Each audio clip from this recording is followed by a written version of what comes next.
So, hi and welcome to the FG Personal Training Podcast. In this episode, we're going to talk about the different levels of the sporting pyramid and where S&C kind of fits into that pyramid. So, we both get questions all the time about what is S&C, what's the difference between that and personal training, do I need to have S&C, I'm not an athlete, or I am an athlete, do I need to have S&C? What's the point of it, etc., etc. So we get these questions all the time. So what I want to kind of do is go through the sporting pyramid. So the sporting pyramid basically is a level of different athletes. So a really bog standard version is you have elite at the top, then you have your performance underneath, then you have your participation, and you have your foundation athlete. So if, for example, a foundation athlete might just be someone who plays non-competitive sports, so has a kickabout with their friends, up to an elite performer who's a Premier League football player. So we're going to go through those stages, and then we're also going to talk a little bit about, I think we've mentioned it on the podcast before, about corporate athletes and amateur athletes and where that fits in actually. What can S&C benefit? What can S&C benefit those? But let's start easy. Let's start at the top. So let's go with elite athletes. So obviously elite athlete in S&C, let's discuss it. Well, I think in terms of like the role of an S&C coach, I think in terms of the pyramid, I think the role kind of stays the same, as in like we kind of have the same responsibilities in all of those like stages. It's just it kind of gets broken down a little bit more into kind of what the individual's after from the S&C coach, as in when they're like performing at a very high level.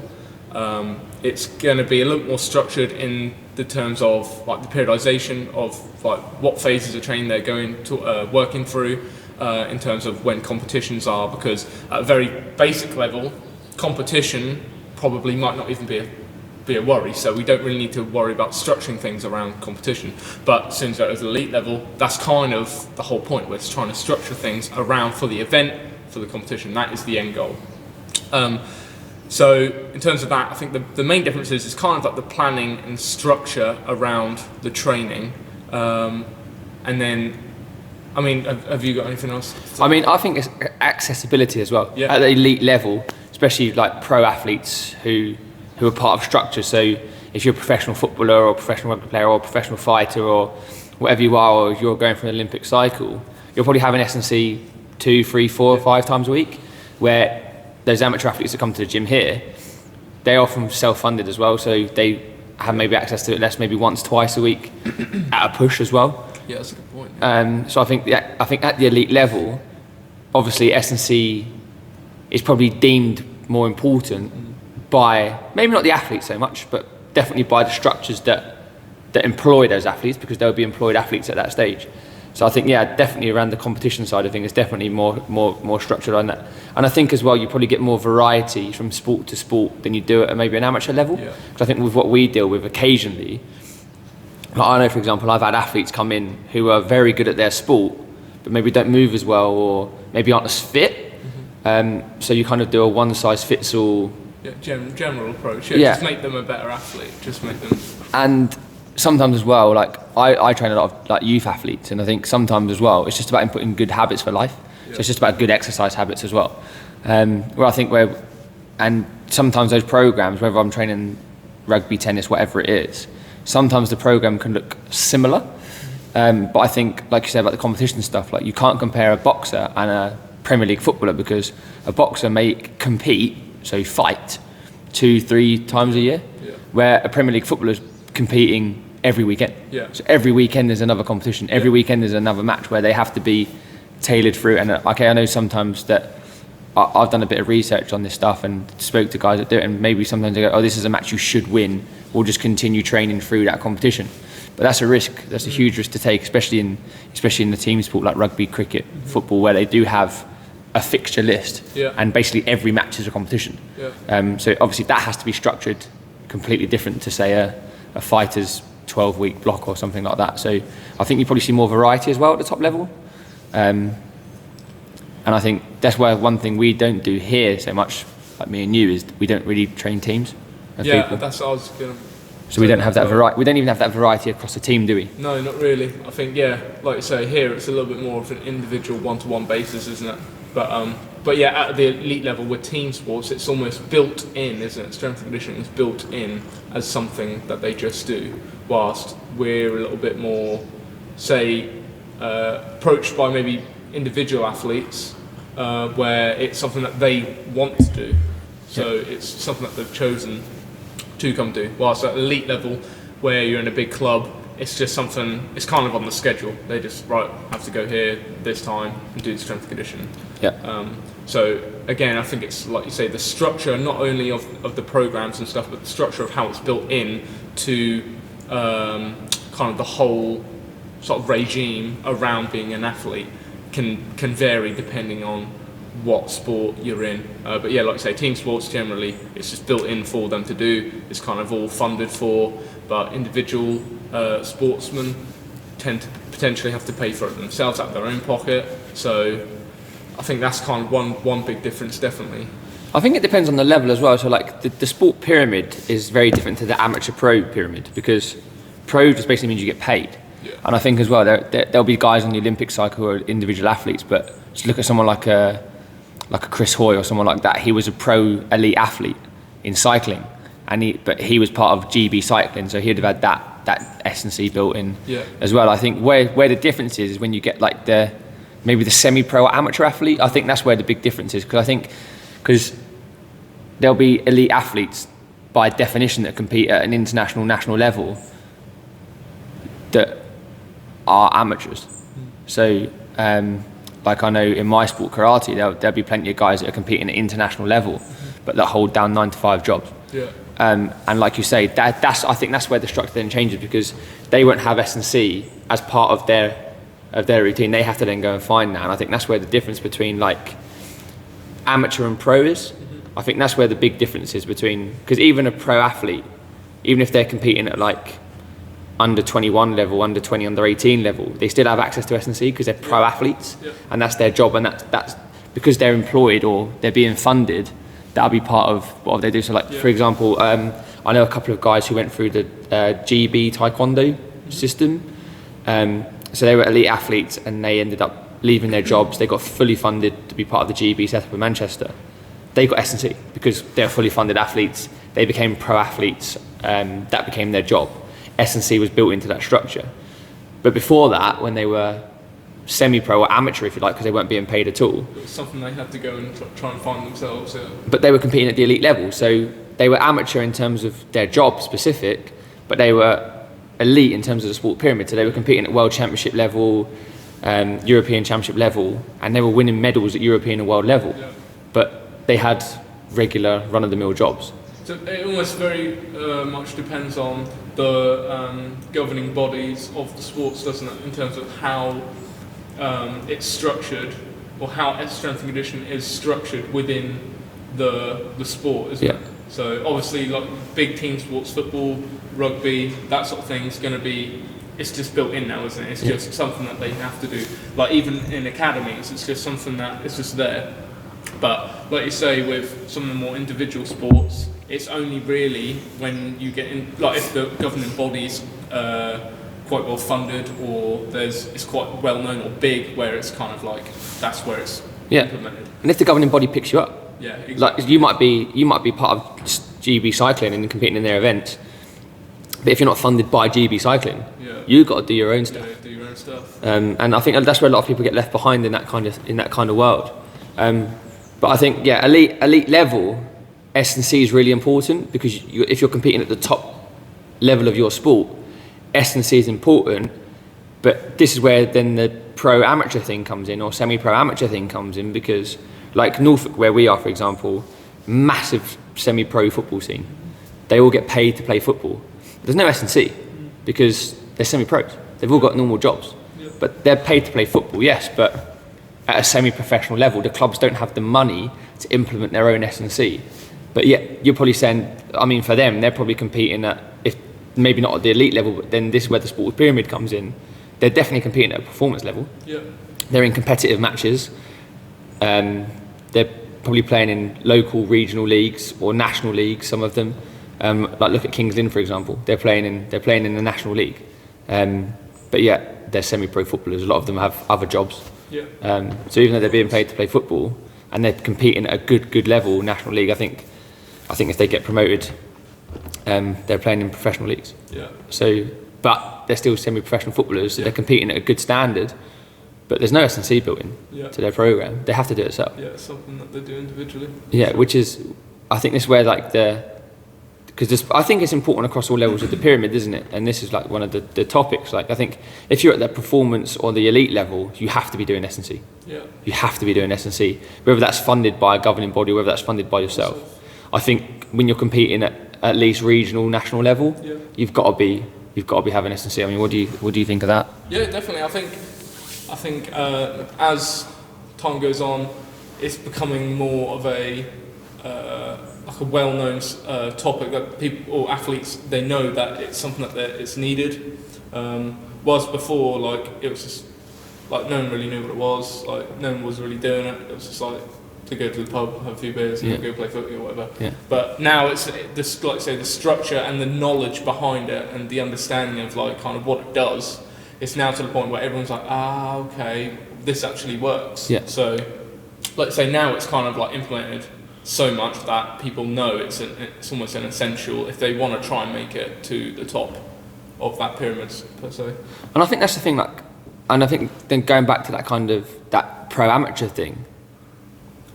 I've had this conversation with you before about the corporate athlete, and it was a term I picked up from someone else, and I quite liked it because I think we all do it. We go into the S&C qualifications, we do them, and we come out and go, right, we want to work with athletes. But what does that mean? Because I think most people mean, when they say they want to work with athletes, they mean pro athletes. And the opportunity for that is like becoming an athlete. You think of a football team. So, for example, here in Norfolk, there's only one professional sports team, Norwich City. Now, it's hard enough to become a professional footballer in a squad of 23. Yeah. It's even harder to become the one S&C coach that they have. Yeah.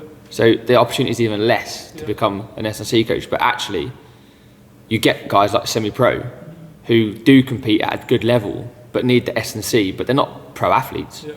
They maybe not be elite level athletes, but that doesn't mean you don't work with athletes. I mean, you've got some guys that you train with that are, I mean, my athletes are slightly different because a lot of them are kids, but your athletes hold down regular jobs and then go and compete at a good level. Yeah. So, and they probably take their sport as seriously, or if not more seriously, than their careers. Yeah. So actually, that was an athlete. That's an athlete, and that's an athlete that is competing at good levels. So, I think that's where, like, I think as an S&C coach, you kind of have to get your head around what is an athlete, and what level of athlete do you actually want to work with.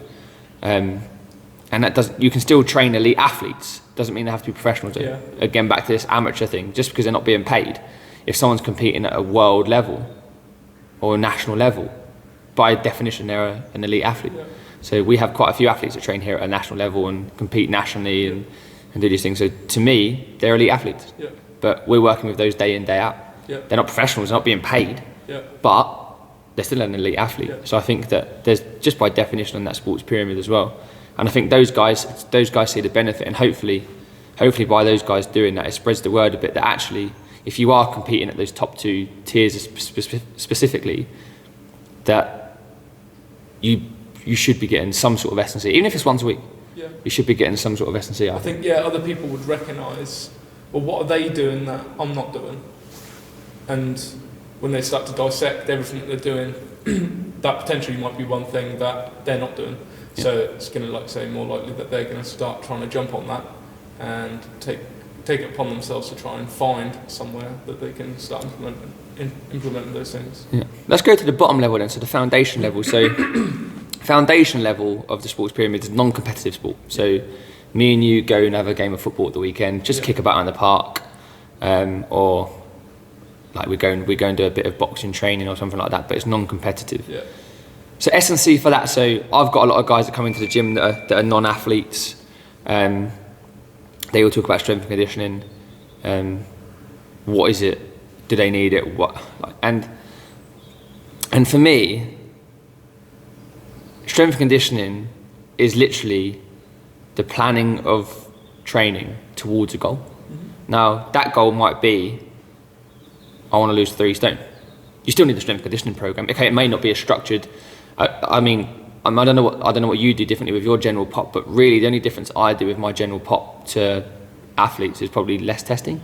I probably just don't test as much or as frequently, and just do sort of in-session testing. So nothing too formal, but maybe just a bit of okay.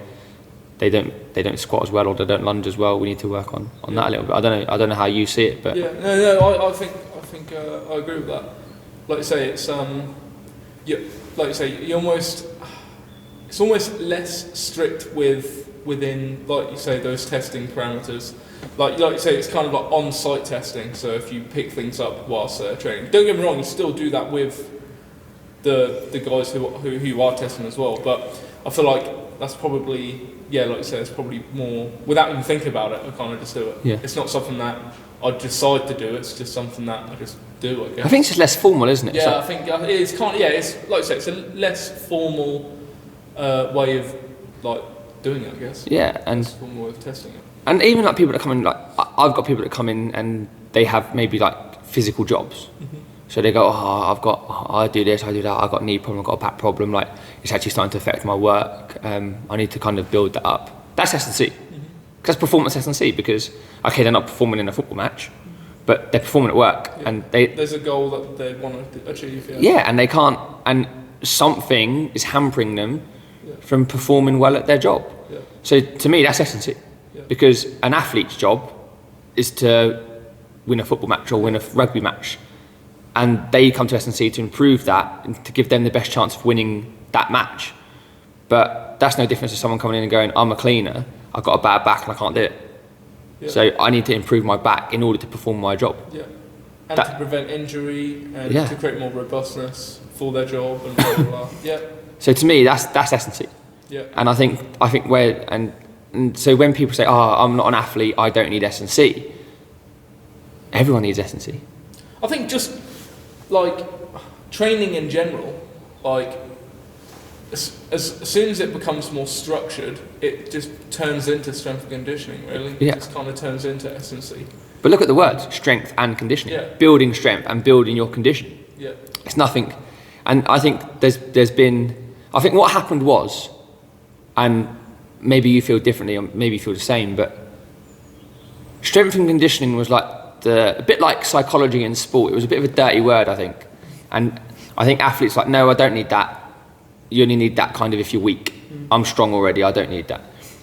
And then I think people came around to it, especially in the athlete world, they came round to S&C and they saw the benefits of it. And it almost became kind of exclusive then. So it went from being this dirty, we don't need that, we're fine as we are, to actually we just want to keep it for ourselves. And I think there's an element of snobbery still around S&C and what that actually means. And I think athletes want to keep it for themselves. And I think people who aren't athletes don't see, they hear strength and conditioning and automatically they think athlete. That's for athletes. That doesn't apply to me. Exactly. I mean, I don't know what you think of that, but no, I totally agree. I think, like I say, the general population, they'll hear those words and they won't associate themselves with it because they feel like, well, that's something that only, I don't know. So they almost think that's only something that 1% of the population do. These like elite athletes, it's something that only a very minuscule amount of people that do. But really, if like you say, if you're working towards a goal and there's a structured training program in place to reach that goal, it is kind of just like you say, it's kind of it is a S&C program really. If you like you say, there's something that's been put together for a purpose, as a purpose at the end, like an end result. It's kind of like say, like whether it's someone who wants to just perform better at work because they've got bad back or anything like that. It's very similar. It's no real different to someone who wants to improve, I don't know, their conditioning for a sport. So it's no real difference.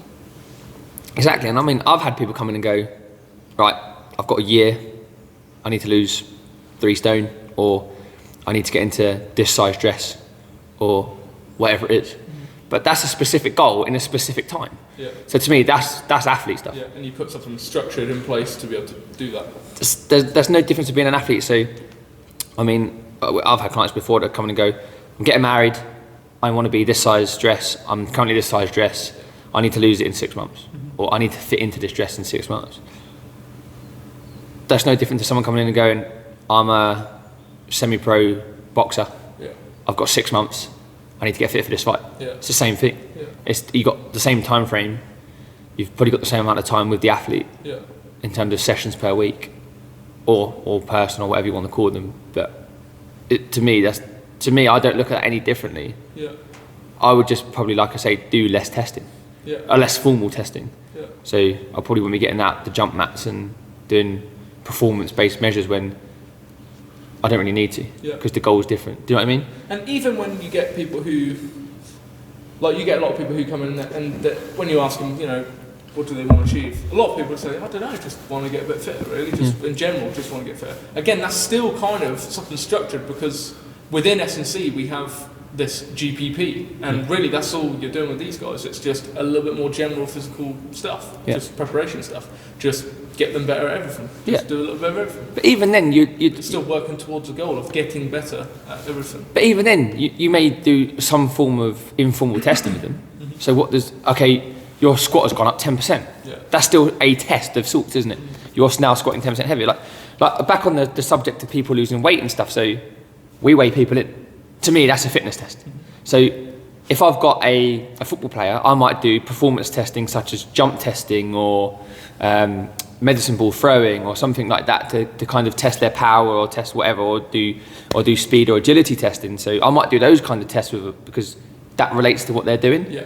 But I think weighing someone in every 4 weeks is a fitness test, because if it relates to what? Yeah, if someone wants to lose weight, that to me is a performance test, because are you losing weight or not? Yeah. Or you might measure them. So are you losing inches? Yeah. Yeah, you are. So that's a performance-based test, isn't it? Yeah. If that's related to the goal. So really, I think sometimes it can get a bit snobby in the S&C world, where actually what is S&C for? Who is S&C for?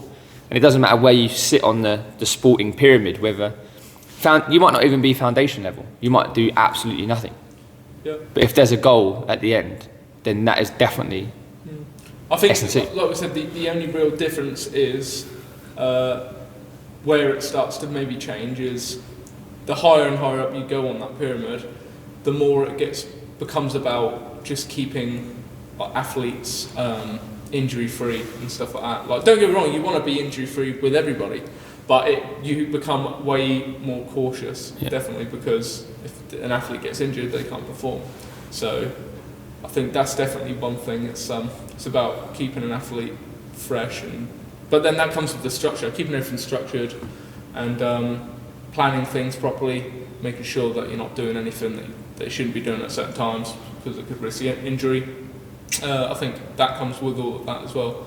But yeah, I think it's mainly the structure and planning that just becomes a little bit more tailored as you sort of work your way up. It's quite general at the start, and then sort of just tailored. And I think the intensity is different as well at the top. And I think naturally, because not as in the sessions are more intense, I just think naturally because of the athlete wanting to win all the time and they're competitive by nature, I think the intensity of the session is just different at the top level, isn't it? Yeah. So even if you're doing like a low intensity, we would call a low intensity week for an athlete, that's still probably quite an intense session for a general pop. Yeah. So I think that intensity levels differ at the top level, and I think the athlete would, and maybe I think as well the mentality changes. Yeah. Over that time, I think the athlete probably views each session differently. An elite athlete, a pro athlete, would view a session, S&C session, differently to say a general pop. How I like to think of it is general pop kind of think of it as like a workout, and an athlete think of it as like it's training. It's training towards a goal. Yeah. Like whilst general pop, they tend. I'd like to think that they probably think that it's more like they just go for a workout. Even if you are structuring it and programming it so they are training towards something, they're probably still in the mindset of I'm just going for a workout. Yeah. But it might be a good thing to educate them that actually no, we're training towards a goal, and because I think there's nothing wrong with thinking I'm going for a workout, but I feel like it just becomes quite general. Like it's just like you're just working out just to work out. Whilst like when you call it like it's like you're training towards something. Like there's a reason why you're doing it. It's not just you come in and move about for an hour, which don't get me wrong, is fine, but really it's good to have something like that you're working towards, and that's when it becomes, like you say, more of a tailored or structured strength and conditioning program, is when you're training towards a goal. Definitely, and I think like with the mentality as well, I definitely find it, and you'll find it as well. General population go, I can't make it next week, I'll see you the week after.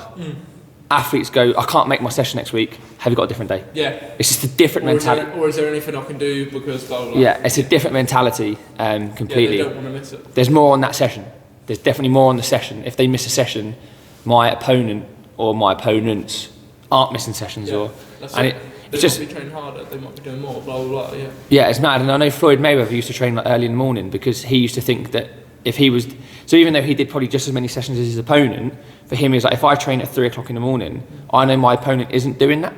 I know they're still in bed and they're probably going to get up at 6 and train. Yeah. But by the time they wake up at 6, he's already finished training. I've done one session already. So he used to use that as a motivational tool to be like, look, I'm going to get up, I'm going to train when you're not training. And like I say, he's still not doing 4 or 5 sessions a day, he's probably doing 2 or 3, just like his opponent. But he had that opinion of, and if I train when you're still sleeping, that is an edge.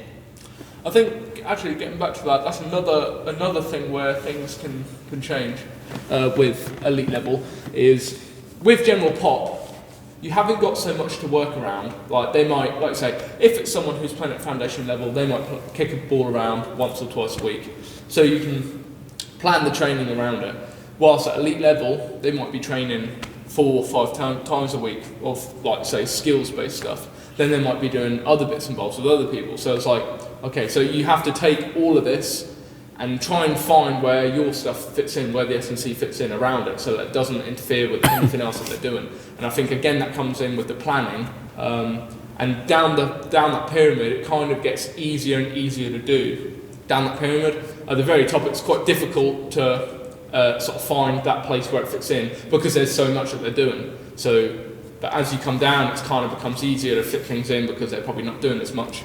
So I agree with that, and I think especially like I've trained a few triathletes, and they're literally doing 2 or 3 sessions a day. Yeah. They're going for a swim in the morning, they're going for a bike ride in the evening, they're going for a run the next day, they're doing a swim in the evening, and they're training twice a day. Yeah.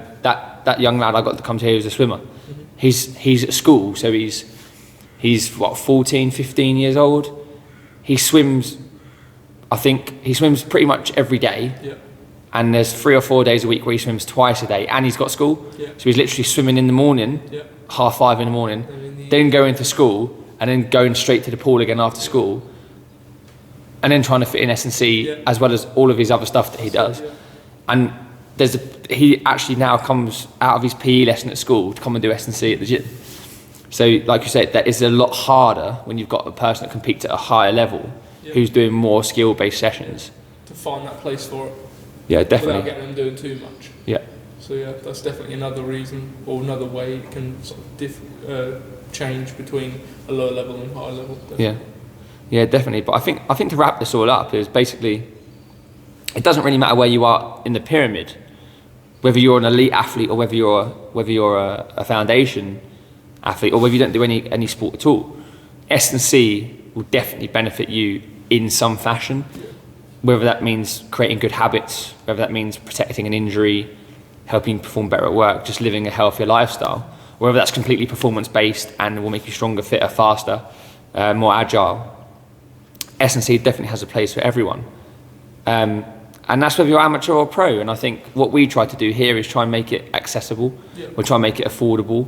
And I think as long as you can find, no matter what level you're at or what your financial situation is, whether you're a pro athlete, semi-pro or amateur athlete, so you're not being actually paid to deliver your sport, I think if you can try and find some sort of help with your S&C, whether that's getting an S&C coach, or whether that's doing your own research and just setting up your own S&C program,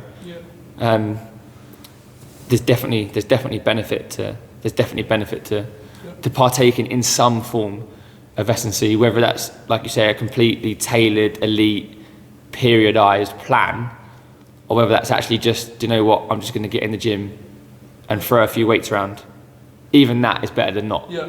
Not. Yeah. Not Like you say, yeah, even that's better than doing nothing. yeah. So no matter what level you're at, S&C will definitely work for you. And like I say, no matter your level of sport, whether that's whether your financial element of sport, if you can try and jump on some S&C. Yeah.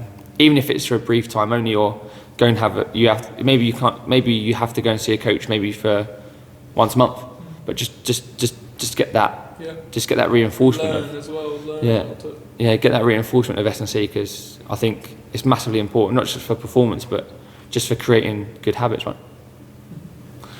Cool. So we'll leave the podcast there, and we'll definitely release some more soon.